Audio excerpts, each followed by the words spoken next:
한국교회는 그 시대마다 그 시대적 요청에 부응해 왔습니다. 60년대는 사람들에게 희망이 필요했습니다. 그래서 교회는 아주 특별하게 부흥회를 하거나 아니면 순복음 계통의 교회들이 부르짖으면서 그 희망을 찾는 그런 교회들이 부흥을 했습니다. 80년대에는 성도들의 교회 참여 욕구가 커지고 지적 능력이 커지면서 점차적으로 훈련받는 교회, 그래서 제자 삼는 교회가 부흥을 했습니다. 그리고 이제 시간이 흐르고 코로나가 왔고 교회의 패러다임이 또 바뀌었죠. 코로나 이후에 실천 신대에서 700명의 기독 청년들, 19살부터 39살까지의 700명의 기독교 청년들을 설문조사해 봤습니다. 그랬더니 성경 말씀을 지키고 살면 이 사회에서 성공하지 못한다가 40.4%, 내 주변에 성경대로 사는 사람은 아무도 없다가 61.7%, 돈이 최고 가치처럼 나는 생각한다가 92.3%나 나왔다고 합니다. 그러니까 한국교회 오늘날 성적표가 청년들의 사고가 이렇게 나온 거죠. 그래서 오늘날 교회는 어떤 시대적인 요청을 받느냐? 성경의 본질에 충실한 교회, 이 교회가 이 시대의 요청에 부응을 하는 것입니다. 그 교회를 선교적 교회라고도 부릅니다. 레슬기 뉴비긴이라는 선교사님이 영국분인데 인도에 가서 선교사를 했습니다. 은퇴하고 이제 고국인 영국으로 돌아와 보니 자기가 선교를 갔던 인도보다 자기의 고국이 더 선교지라는 사실을 깨닫습니다. 왜 그런가 비슷한 생각을 했겠죠. 교회가 뭔가 본질을 벗어났구나. 그래서 교회가 어떤 본질로 가야 하는가? 한마디로 말하면 교회는 세상을 향해서 하나의 거점이 돼야 하고 세상을 향해서 나아가는 선교적인 교회가 돼야 된다. 이게 오늘날 선교적 교회라고 부르게 됐습니다. 근데 이 선교적 교회, 이 시대의 성경적 본질을 이야기하는 이 교회가 어떤 모델을 갖고 있냐면 오늘 본문에 안디옥 교회를 모델로 하고 있습니다. 안디옥 교회는 사도행전 13장에 출연을 하죠. 그러나 12장까지와는 전혀 다른 양상으로 부흥을 합니다. 그리고 이 교회는 크진 않았지만 세계 선교의 시작이었고 우리가 아는 바울 사도와 바울 서신과 그리고 우리가 아는 초대교회 많은 교회들이 여기서부터 시작합니다. 그 시작점이 안디옥 교회. 어떻게 안디옥 교회는 이런 역사적인 교회가 됐을까? 예루살렘 교회와 안디옥 교회를 비교하면서 함께 연애를 나눌까 합니다. 첫 번째, 예루살렘 교회는 믿음을 따랐고 안디옥 교회는 주님을 따르는 것을 목적으로 했습니다. 믿음에 머문다라는 건 뭘까요? 믿음이 나쁘다라는 뜻이 아닙니다. 주님을 향한 믿음. 그러나 이 믿음을 향해서 그냥 모여서 기도하고 예배드리는 것이 아주 궁극적인 목적으로 그냥 끝났다라는 것입니다. 베드로 사도가 전도를 하면서 처음에는 5,000명, 3,000명 등등을 하면 최소한 8,000명 이상의 교회가 됐습니다. 어마어마한 메가 처치죠. 이 예루살렘 교회는 처음에는 대단히 폭발적으로 부흥했지만 시간이 20년, 30년 흘러가면서 점차로 동력이 약화되는 걸 보여요. 왜 그러냐? 믿음에 계속 머물려고 했기 때문입니다.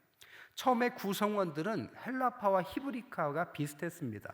그러나 시간이 지나면서 히브리파가 늘기 시작하면서 점차적으로 구약, 유대인, 율법적으로 흐르기 시작합니다. 그래서 바리새적인 성향을 보여줘요. 처음에 예루살렘 교회의 시작은 복음 전파와 구제에 아주 집중되어 있었습니다. 그러나 복음이 막 전파되면서 박해가 오자 초대교회의 중요한 인물들은 박해를 피해서 흩어지기 시작하죠. 그러니까 남은 성도들은 그럴 만한 인물도 없었습니다. 또한 구제도 잘하지 못했어요. 그래서 헬라파들이 그것에 불만을 품는 이야기도 나오죠. 점차적으로 할례를 강조하고 바울을 반대하고 기도하지 않았습니다.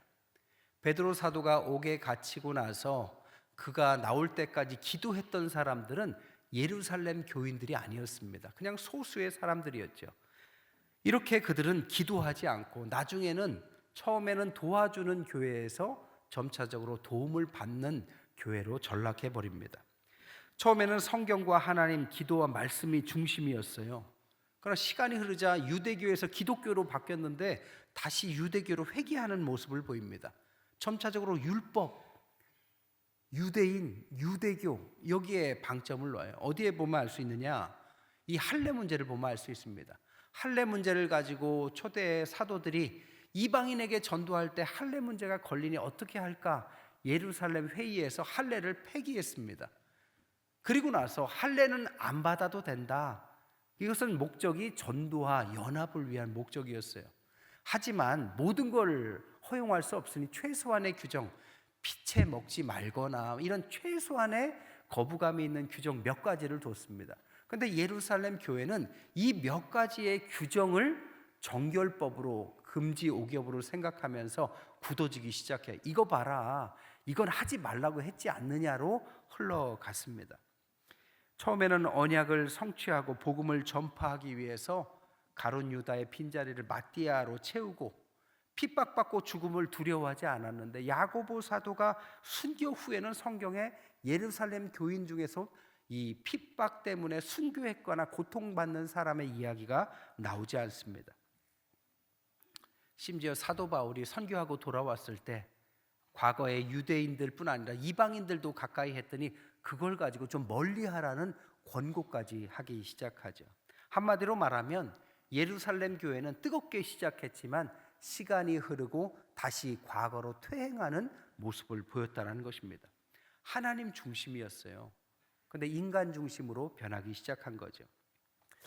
어디 보니까요, 복음이 변질되기 위한 4단계가 있답니다. 처음에는 복음에 헌신한대요. 이게 1단계고요. 2단계는 복음은 붙들되 고난은 싫다. 고난은 거부하는 게 2단계입니다.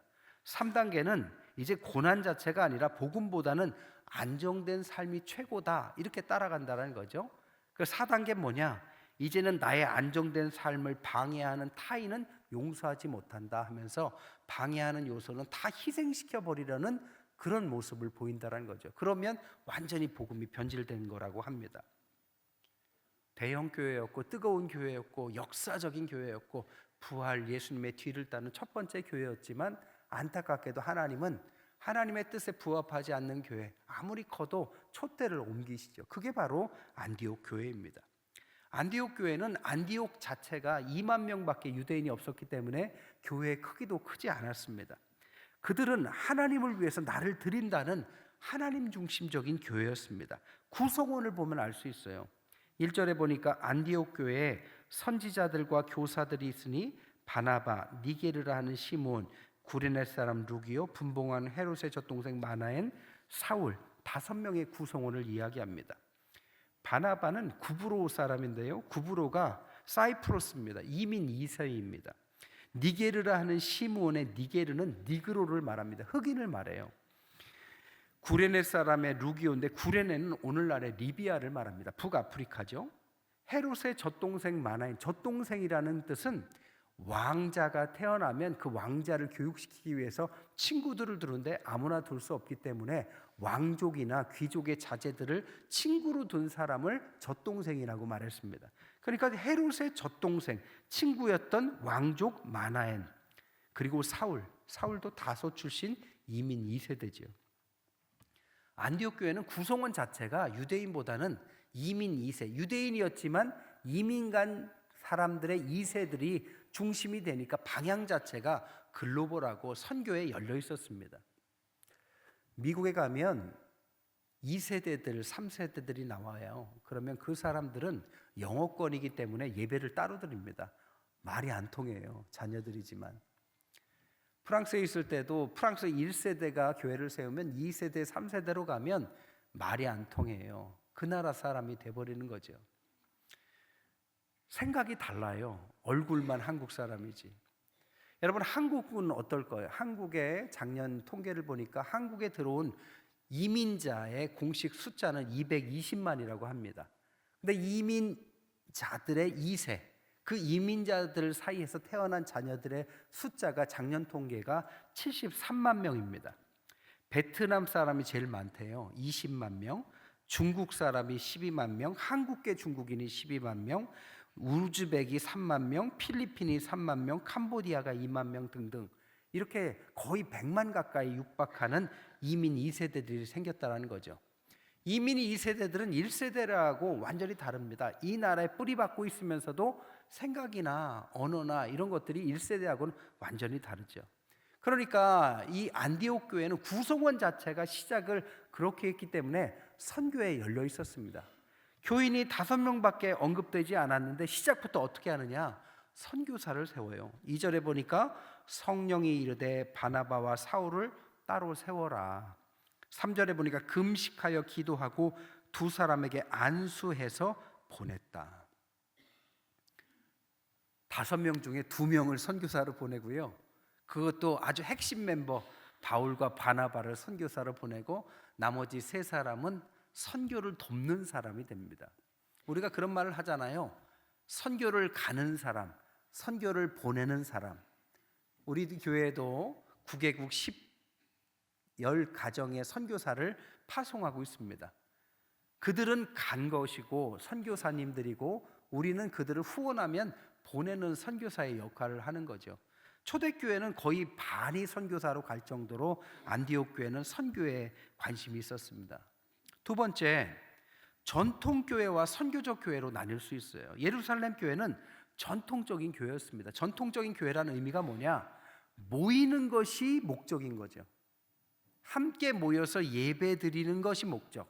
여기까지 오면 끝입니다. 이게 전통교회의 목적이에요.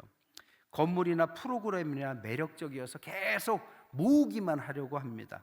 교회와 세상, 성과 속, 나와 너를 이원론적으로 세상은 나쁘니까 이리만 와라, 이런 식의 교회를 전통교회라고 말합니다. 예루살렘 교회는 그런 교회였어요. 여러분, 모이는 게 나쁘다는 뜻은 아닙니다.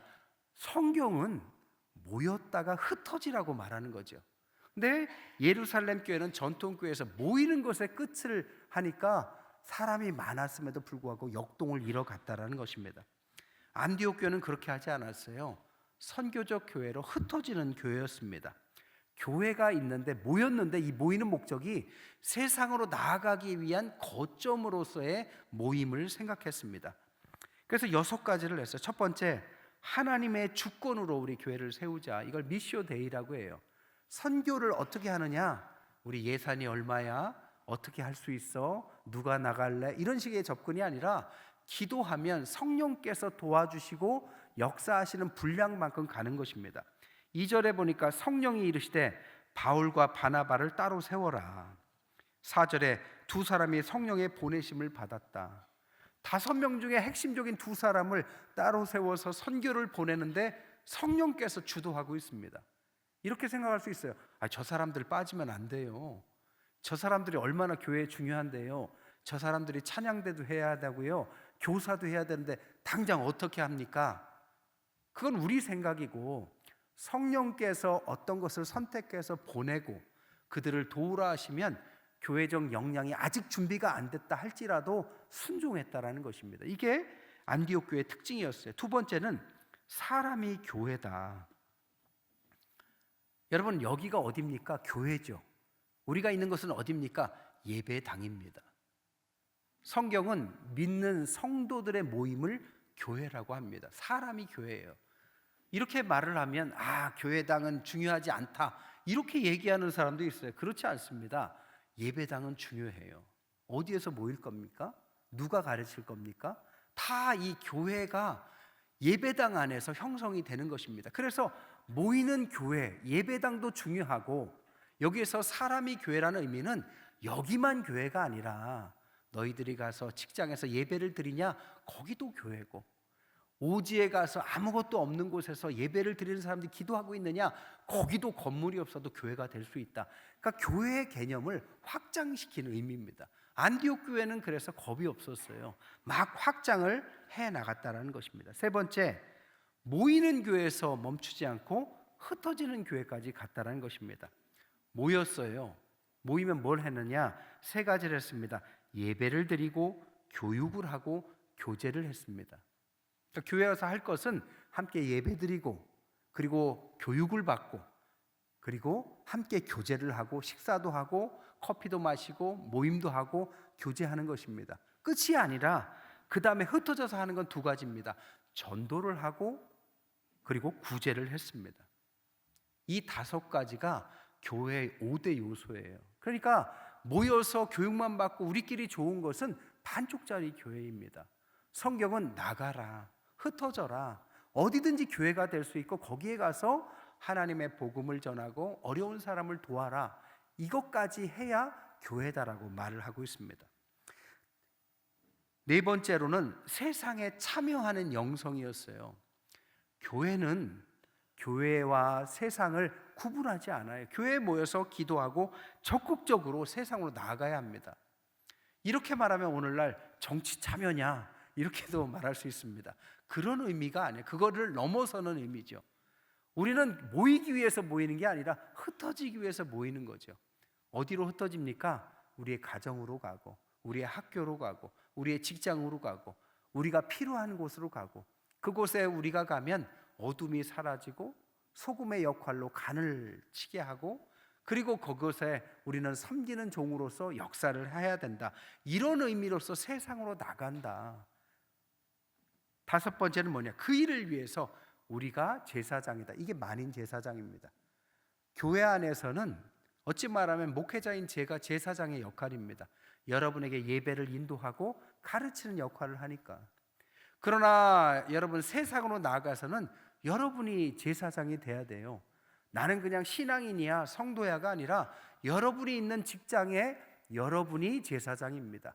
제사장은 거룩해야 하고 주님의 뜻에 따라야 하고 그 지역을 거룩하게 만드는 역할을 하는 것이고 가르치고 복음을 전하는 역할입니다. 그래서 저도 제사장, 여러분도 제사장, 만인 제사장이라고 말을 하는 거죠. 마지막 여섯 번째로는 교회는 재생산이 일어나야 된다. 멈추지 말고 확장해 가야 된다. 초대 미국에서 부흥을 이룰 때 교회는 모이는 것이 중요했기 때문에 큰 땅을 골랐어요. 그리고 교회를 어마어마하게 성처럼 지었습니다. 왜? 모이기에 용이해야 하니까요. 그러나 이런 것들은 부작용이 많아요. 유지하는 것도 또 거기에 그 지역이 뭐 어떤 지역이냐에 따라서 이게 좋을 수도 나쁠 수도 있는 거죠. 오늘날 미국 교회들은 조금 더 달라졌습니다. 어떤 식의 패턴이냐? 교회가 한 곳에 머물지 말고 이 교회 말고도 정말 성도들이 있고 교회가 필요한 곳에 교회를 세우자, 그런 개념으로 점차적으로 바뀌어갑니다. 거미가 거미줄 치는 거 보셨어요? 한쪽에서 저쪽으로 어렵게 건너갑니다.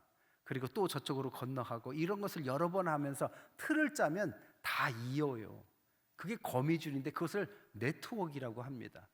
마찬가지예요. 교회도 옛날에는 하나 크게 해서 와라 했지만 이제는 교회를 막 크게 키우는 것이 아니라 필요한 곳에 필요한 것을 세우고 또 다른 곳에 교회를 계속 확장해 갑니다.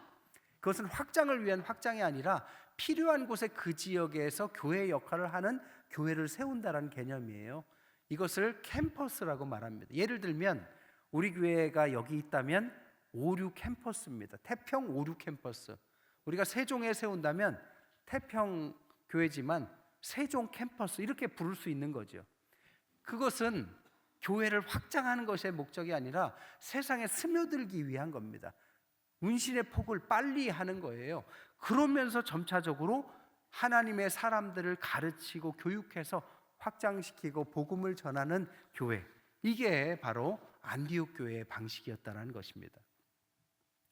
세 번째, 12장과 13장을 넘어가면서 교회가 서론에서 본론으로 넘어갑니다.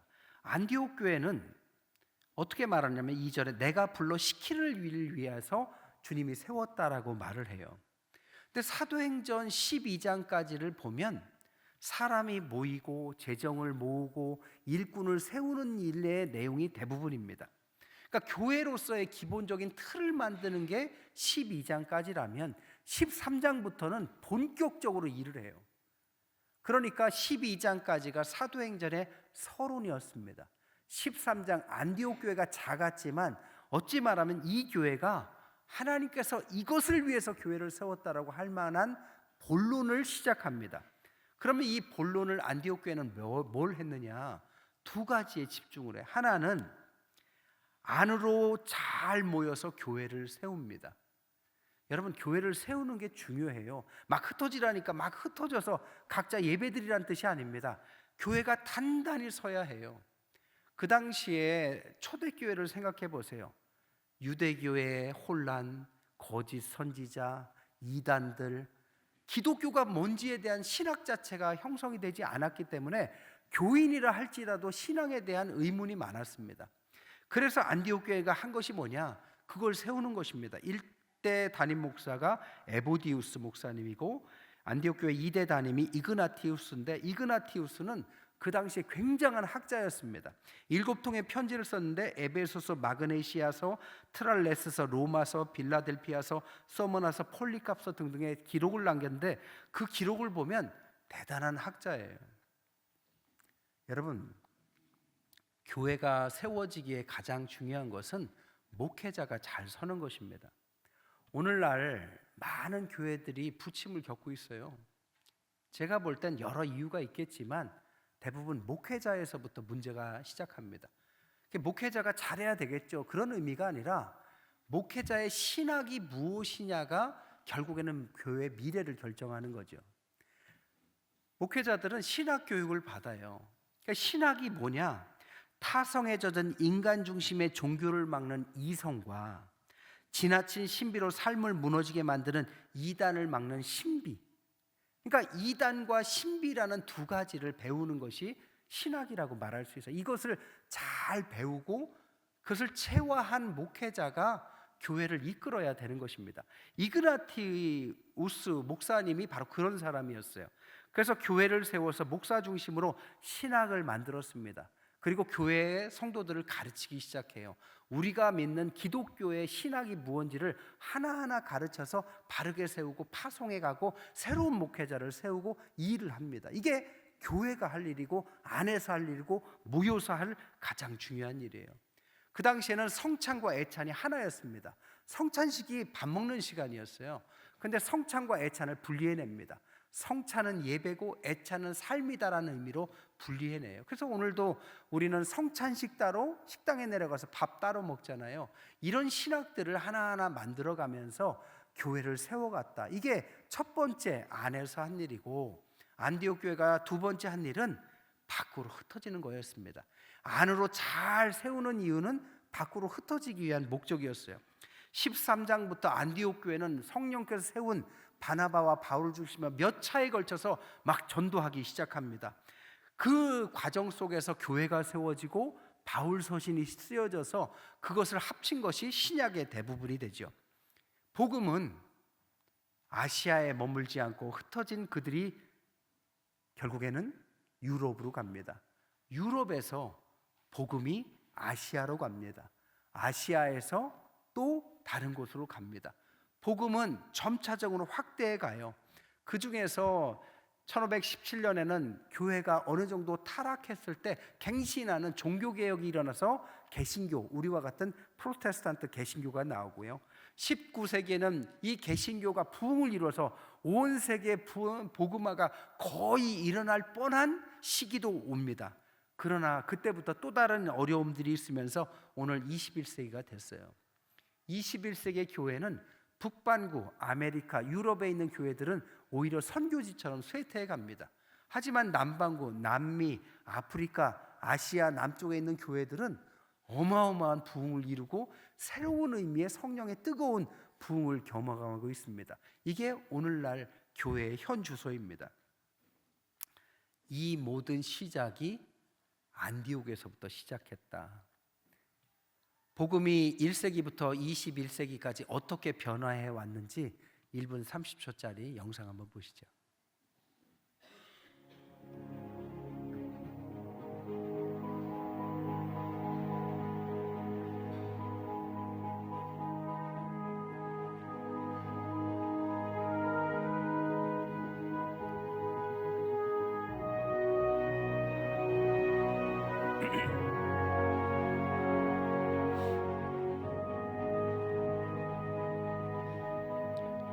흰색이 기독교고 초록색은 이슬람입니다.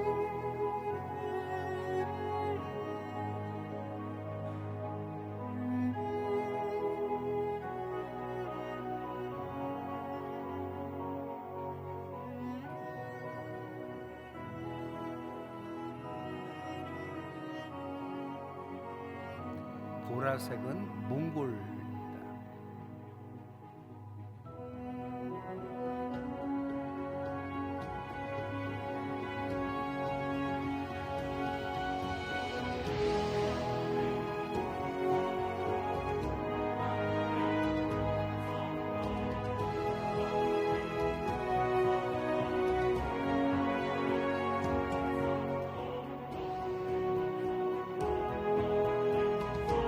빨간색은 공산주의. 네, 하얀색이 전 세계에 거의 퍼졌죠? 됐습니다. 2000년이 흘렀어요. 이 시작점이 안디옥 교회였다. 예루살렘 교회를 불렀는데 머물고 나가지 않으니까 작지만 그 뜻을 갖고 있는 교회를 중심으로 하나님은 이 일을 했다라는 것입니다. 여러분, 예루살렘 교회는 대단했지만 지는 해가 돼버렸어요. 안디옥 교회는 작았지만 뜨는 해가 됐죠.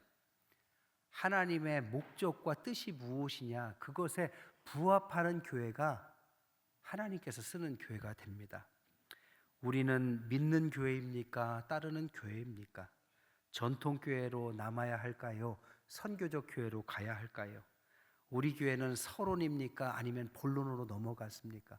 이 선택에 따라서 저희 교회도 뜨는 교회가 혹은 지는 교회가 될 수 있겠죠. 오늘 해외 선교 주일입니다. 이 날만이라도 우리 교회가 어떤 비전을 가지고 앞으로 2020년을 살아갈지, 또 앞으로 10년, 20년, 100년을 우리 교회가 어떤 방향으로 갈지 함께 기도하면서 뜻을 모으시는 저와 여러분 되시기를 주님의 이름으로 간절히 축원드립니다.